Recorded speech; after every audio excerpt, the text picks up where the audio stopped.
this was the game from the offense that we've been waiting to see for a long time. And I think first and foremost, Matt, we got to start with no other place other than Mike White at quarterback and really just evaluate White as a whole. There's going to be a lot of people questioning this week, how good was Mike White actually? And I think it's important for us to put that in context, where I know you know this after the game immediately last night, and we were talking off air. I was a little less impressed with Mike White than maybe I would have been in other times, because I figured the whole offense was playing well. The offensive line was blocking really well. They were giving him time to throw. Guys were getting open. The play calls were there. And White was doing a really good job executing the game plan, but wasn't doing so much himself to kind of make plays happen. And then, as I mentioned to you, Matt, I had rewatched the game last night and this morning, and I was really wrong with that initial take. There was a lot that Mike White did that made this offense go, especially on third down, where his ability to shuffle in the pocket, keep his eyes downfield, not get affected by pressure, make plays with the pocket collapsing and step into throws and be that comfortable, calming presence under center for this offense. It really kept them on schedule. One of the plays that sticks out in my head is on third down. He has a little flip out to Ty Johnson in the flat that goes for 16 yards on 3rd and 2. And he's getting pressured up the middle. Nice little shuffle, slide to the left, keeps his eyes downfield, doesn't wait too long to get to the check down, gets it out on time, and the Jets convert. Little things like that don't seem like they matter so much, but when you watch a guy like Zach Wilson for a few weeks that can't execute those little things, it really makes a difference. And I'm really happy with how Mike White played. I'm excited to see him again this week. Yeah, he really stepped up to the plate and followed through. Like you said, he was just on time. Everything seemed to flow very well. Yeah, he wasn't pressured as much as Zach has in most of the games he's played in this year. But at the same time, he did everything in time. So even if he was pressured, he got the ball out quick enough where I probably would have said, all right, if he was pressured, then it probably would still be the same result. Uh, Everything just seemed to work for him. Yeah, he did have some throws that were maybe turnover worthy throws. There's definitely that almost interception that I believe Eddie Jackson almost had, and then I think there was another diving play that was almost an interception. Yeah, he had one But at the late same in the time, game that was a throw to the sideline that was late. That was almost yeah, picked. it was just kind of like a late throwaway, uh, low and outside. But yeah, I'm still very impressed because his big time throws was up like crazy from last year. And not only was he able to fit the ball into tight windows, he was able to fit the ball into tight windows downfield. And a lot of people were skeptical about his ability to really make a difference in the intermediate to deep passes, 20 yards plus. And he did it in the rain, which is very impressive. And he didn't just focus on Garrett Wilson either. He spread the ball around beautifully with Davis, Wilson, Moore, the running backs, the tight ends. Everybody got involved. Whoever needed a good game, they had one. It was a beautiful thing to see. People are going to say, hey, it's just the Bears. But look at all the other quarterbacks that faced the Bears this year. And Zach, I keep calling him Zach. Mike White has done better than all of them. He leads the pack with his performance against the Bears defense. And yeah, the Bears defense isn't great, but I believe their pass defense is maybe towards the middle. So it's not like that group is totally devoid of talent. So overall, yeah, I was very impressed, and I can't wait to see what he does next. Yeah, I agree. And I think there is something to the competition aspect where we do have to be realistic and say that the Bears are a lesser talented team and their pass defense is not terrible, but they were missing two of their starters and two of their second round rookies and Kyler Gordon and Jaquan Brisker, who've been playing pretty good. And then Eddie Jackson goes down with what I'm pretty sure is an Achilles tear. I don't know if that's been officially announced, but based on what it looked like on the field, that's what my guess would be. And he missed the rest of the game. They had, I believe, one of their backup safeties was already hurt to start that game before Eddie Jackson even got hurt. So there was a lot of issues for Chicago. And when you are a team like the Jets, facing an opponent that you're more talented than, that's dealing with injury problems, that gets even more injured as the game goes on, you should blow them out. And that's what the Jets did. And I think that's important, is that you can make the argument of, oh, it was just the Bears, or, oh, they were missing starters. And yes, there is something to that. But if that is going to be the situation the Jets are playing in, you would expect them to be far and away the better team, and they absolutely were. So I'm not going to spend too long on that argument because I think the Jets were supposed to handle business and did. So what more could you ask for? For Mike Hmm. White in particular, Mike White was so good at the little parts of quarterbacking that Zach Wilson has been struggling with. And it made all the difference because for me, Matt, and I don't know about your opinion, but I was talking with Lamont Jordan over on Believe in Jets earlier today, and he had made a point that I thought was pretty poignant. This wasn't a different offensive system. No. These weren't new play calls that Mike LaFleur was drawing up. And, we're going to bring out a whole brand new offense with a bunch of new wrinkles for Mike White and make him look so great. This was the same Jets offense that we've seen all season long. And White just executed it better. His timing was better. He was more aware of where his receivers were supposed to be. His footwork was cleaner. It was more deliberate. His play from the pocket was more comfortable. His mechanics were clean and compact for most of the game. His accuracy was on point. He was decisive. He was confident. He knew where his checkdowns were and got to them when he had to. He knew when to be aggressive and didn't shy away from being aggressive. Just the ability to stay calm, keep your mechanics clean, keep your eyes downfield, trust the protection in front of you, and distribute the ball seems like it's so simple, but there really is something to that. And especially for Mike White to do it in the rain and stay in completely control of the ball pretty much the whole day. That speaks to his arm talent. And I don't feel like we given Mike White enough credit for his arm talent. He made some absolutely fantastic throws yesterday.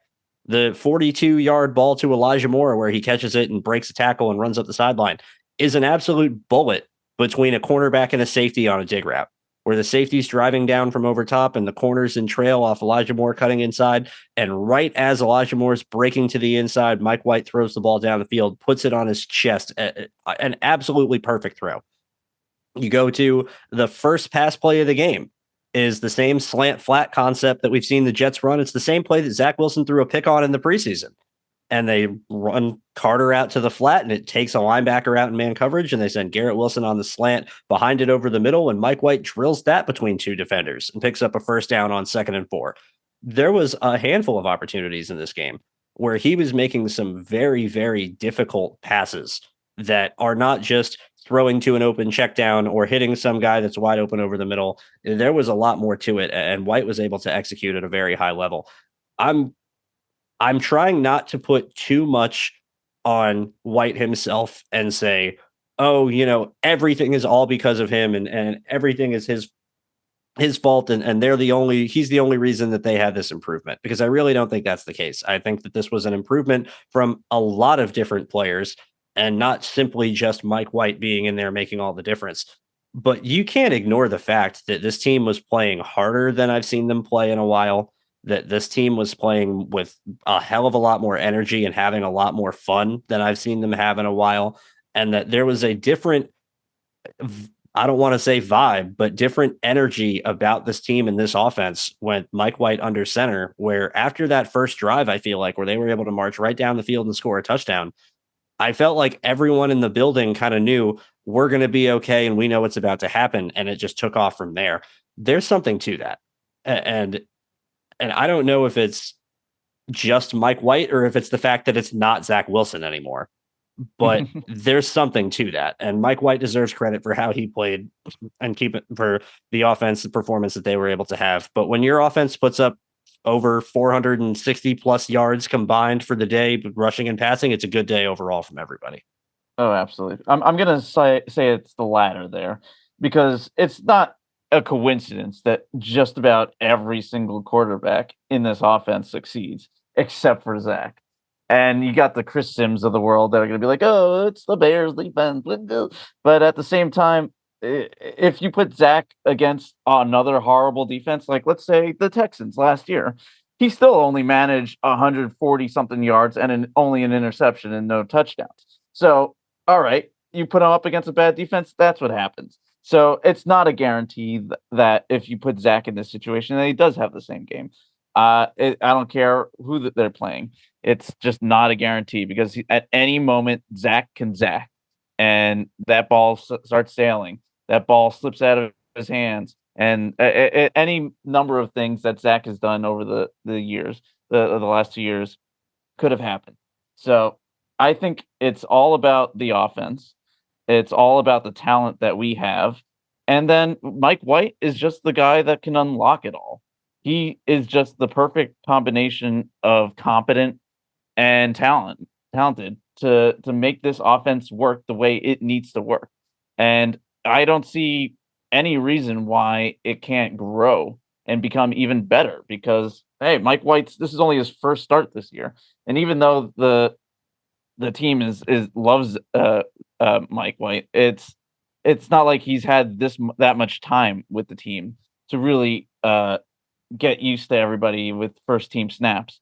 So I think it can only get better. He'll get better timing with everybody, get better feel for everybody, even better anticipate some things. That can only get better. The connection with Moore is something that I was kind of hoping for, that South Florida connection that he has with him. And it showed out. And yeah, that energy you talked about, it was obvious, especially with that Moore score. I saw a smile on him I haven't seen in a very long time, maybe since one Jets drive playing pool with Michael Carter. Yeah, they are having fun, and that's what this is a game, and they were playing like it was a fun game. So yeah, that's what the kind of attitude we need going forward. It's the kind of attitude that will allow us to stack wins on top of each other. Yeah, I agree, and I think this is kind of the ending point I want to make before we move on to I think what'll be talk about some running backs and some unsung heroes of this game. But this is really the question going forward: is how long do you keep Mike White in, and if he continues playing this way, does he ever come off the field? And I'm going to be honest: if he keeps having 300-yard, 3-touchdown games, I don't see how you can bench him. I don't see how there's right. I don't see why any logical coaching staff would do that. That said, this is why I want to see Mike White continue playing, not only because I think the functioning baseline of the offense is so much higher and the Jets are going to be a better team overall, but in the random fairy tale story event that there's a chance that Mike White is legitimately the Jets quarterback of the future. And is the guy that they thought they were getting when they took Zach Wilson second overall. And this is a guy you want to invest serious time and money into as your starting quarterback going forward. We need to see what he does when the offensive line doesn't block as well. Mm-hmm. We need to see how he is when he's playing games like we saw Zach Wilson play earlier this year, like in Denver, where he's getting free rushers thrown at him practically every other play. How is Mike White going to respond to make up for the rest of the team when the rest of the team isn't playing well? I think Mike White is the perfect guy to run your system when everyone else is doing their job. He's never going to make the terrible mistake. He's going to be on time. He's going to be accurate. He's going to hit people in stride and give them room to run after the catch. He's not going to throw the game away for you and make it any more difficult. He's not going to limit your play calling. That's the perfect game for Mike White to be playing in. But I still want to see, and for the Jets, I hope that they would want to find this out for themselves. How do you handle the bullets flying at you? And if he can still be this calm under pressure when he's getting pressured quicker, when there's more people coming at him, when it's happening more frequently, and he's still this efficient and the Jets offense is still able to make plays like this, I don't think you can take him off the field, period. And no. I know Robert Saleh said today that they still have every intention to get Zach back on the field and that this game from Mike White doesn't change that and they still have their plans. I'm not disagreeing with that being their intention, but the reality might be that you can't afford to put Mike White on the bench and bring Zach Wilson back as much as Wilson may have improved because one, you're going to be winning games if this is how well Mike White's going to continue to play. And two, I think the locker room is going to turn like I was worried about before. Where I think that, quite honestly, Matt, after it was announced that White was the starter and we saw how other people responded, we heard some comments from guys like CJ Mosley speaking about how the offense was playing and how they needed a change. I think that locker room doesn't like Zach Wilson. And I'll come out right out and say it. I'm not gonna insinuate or think that might be the case. I don't think they like him.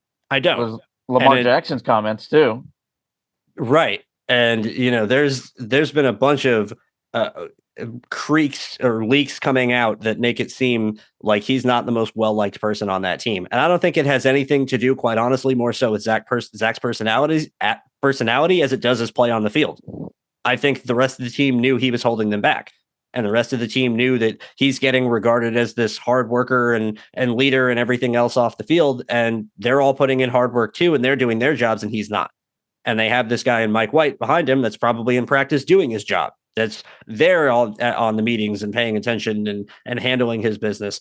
And I really think that this locker room was against Zach Wilson more than we thought. I don't know if after a performance like that, after the jubilation that we saw from this team, how they would respond to going back to somebody that isn't Mike White, if Mike White isn't playing poorly enough to worthy being benched. Yeah, I really don't know. How bad does Mike White have to play to go back to Zach? Does all he have to do is just lose to the Vikings, and all of a sudden we're back with Zach? I really don't like that idea. I am all in favor of letting him ride, let him cook a little. It's not going to be perfect all the time. It might not even be good all the time.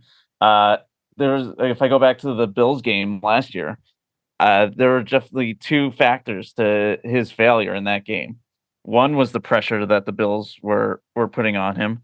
I think his first two turnovers were a result of him being hit as he was throwing, because he's not afraid to stand in the pocket and take a hit. But of course, like any other quarterback that's going to hit, it's probably going to cause some fluttery passes or fumbles. And then by that time, the Bills already had a pretty decent lead. I think a 3-score lead going into the second half. And at that point, you're asking Mike White to be the hero. You want him to bring the team back from obscurity.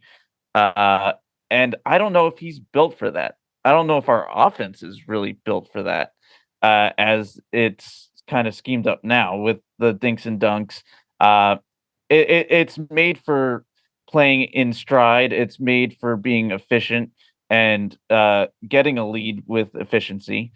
But at the same time, it's not really built for scoring fast and often. Because when you play the short game with dinks and dunks, there's a good chance that you will get stopped eventually. And against better defenses, that's more likely to happen. So if you put a Mike White in a deficit like that, how will he react then? In addition to what you were saying, when the bullets are flying, when there's bodies in his face, how does he react then? Those are the two scenarios that I'm kind of really curious to see how Mike White plays, because he also was hurt last year as well in that game. So how much did that have to do with it? We don't know. So yeah, there's still so much to see, and I want to see it.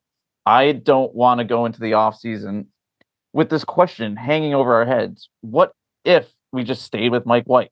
What if? And if we go back to Zach at that point and it's the same, then that would look horrible for Saleh. That would look horrible for everybody involved. And yes, it would drain the locker room of any kind of energy that we gained yesterday against the Bears. Yeah, and this is kind of my last point where I want to be very clear about this. The Jets don't have the time to afford to wait to figure out what they have in Mike White. He's a free agent after this year. Mm-hmm. And if they don't want to bring him back, another team is going to sign him, likely to compete for a starting job. I wouldn't be. He's going to either be a very, very expensive backup, or he's going to be signed as a bridge starter for a team that's either transitioning to a rookie or has a quarterback that they're not sure about, or has, an injury, or is looking to get over the hump. Like, Mike White is going to be a commodity. And if the Jets don't want to make him a starting quarterback and figure out the rest of this year so they can know themselves and get in on the ground floor, then he's going to be out the door at the end of this year, because he's going to get starting opportunities. And from what I've heard from Mike White, he wants to play and he enjoys playing. That's what he's been working towards. I wouldn't hold that against him whatsoever. Why would you want to go and continue to be a backup of a guy you're better than if you can go start for another team? Wouldn't hear any arguments from me against Mike White's decision to leave. So they need to figure this out now. They have Zach under contract for 3 more years. They can afford to know that Zach's going to be back in the spring. He's going to be back all summer. They're going to have all training camp to get a look at him. They're going to have next season to get a look at him if they really want to. They have him under control. If they even think there's even a fraction of a possibility's chance that Mike White is going to be their starting quarterback in 2023, they need to play him this year to figure that out. And on top of that, it's the best thing for the team right now, too. There really is, in my eyes, no argument or no reason at all to go back to a Zach Wilson if Mike White is playing at the very least good. If Mike White is average, you saw what you had in him, and Zach seems to be better in practice. Okay. But if Mike White is playing well and the Jets are winning games, Zach's going to have some miracle turnaround in a couple of weeks of and time off and not in live action games to make me consider even thinking about switching the two of them and putting him back in the lineup. I think this is Mike White's team the rest of the year. And if it's not, I feel like something very bad happened. Yeah, it would probably take like an injury for me to ever consider going back to Zach. And also, the whole idea of this break and rest and reset for Zach kind of, sets the tone for like, okay, they see that there's an issue with him and they're going to try and fix it. If they just go back to him without it being fixed, how does that make them look? Exactly. Like they would look absolutely horrible putting out a broken product, a product that they know doesn't work, just for what? The sake of going back to their second round pick? No. They've already, when they made the move to Zach to Mike White, they already said that they don't care about that. They care more about winning. So I wouldn't be surprised if something happened to Mike White that if Flacco would probably go right back in. I don't think Wilson's going to be active next week either. I wouldn't doubt that. No, I don't see it happening. And I really think that that's a really good point that you made is they have sold this as a break that Wilson needs to get repaired because he was broken. And that's true. He was broken. His mechanics had fallen apart completely. He was incapable of executing even the simplest of passes that were wide open. He was completely broken. So if you send him back out there and make the decision to send him back out there, then you're telling the rest of the world you fixed him. And if he goes back out there and he's still broken, then you're telling the rest of the world you couldn't fix him. And you did it anyway. So that's a really good point. And I'm really glad you brought that up because I think that kind of encapsulates everything as unless Zach Wilson gets fixed. And we had said for a few weeks before this that it was going to take a miracle for him to get fixed and get to the point where he's living up to the talent that he was billed as a draft pick going second overall. Unless that happens and the Jets' luck turns around and all of a sudden they start having miracles happen at one Jets drive, I don't see how Mike White isn't the starting quarterback for the rest of the season. And I think that's what's best for the team. Oh, absolutely. Yeah, that's it. There's nothing really else to say. It's White's team until he proves that he shouldn't be. And I don't see that happening. I think, and as far as Zach goes, I think he should just look at Mike White's game against the Bears. That's your baseline. That's what you're striving to be. That's what you need to be at a minimum. All right. That's if you can do that, we'll talk. But until you can do that and not just do it consistently. Although, we haven't even seen it consistently from Mike White. So who knows what's going to happen. But I am confident that Mike White has the temperament. He has the skill set to really do what he did continually. Maybe it's not going to be as good. It won't be a 300-yard game with 3 touchdowns, but it will be a product that we can go out and say, all right, he did his job. It may not have been perfect, but he did his job, and it allowed others to do their job because nobody was growing at all under Zach. Everything was stagnant. And what White was able to do is allow people to actually showcase their talents. That's exactly right. Yeah, that's exactly right. You said it. You said Mike White deserves the chance to start until he gives us reason to be pulled, just like Zach Wilson got. Zach Wilson got a whole year as a rookie to start, came back injured, was immediately put back as soon as he was back healthy, even after Mike White throws for 400 against the Bengals and gets hurt himself against the Colts, but has a good first quarter before that. There was, immediately right back to Zach Wilson. And it took some shaky play against Houston, like you brought up, didn't waver. It didn't seem like he was going to be benched. He got the chance to start again as soon as he was healthy this year.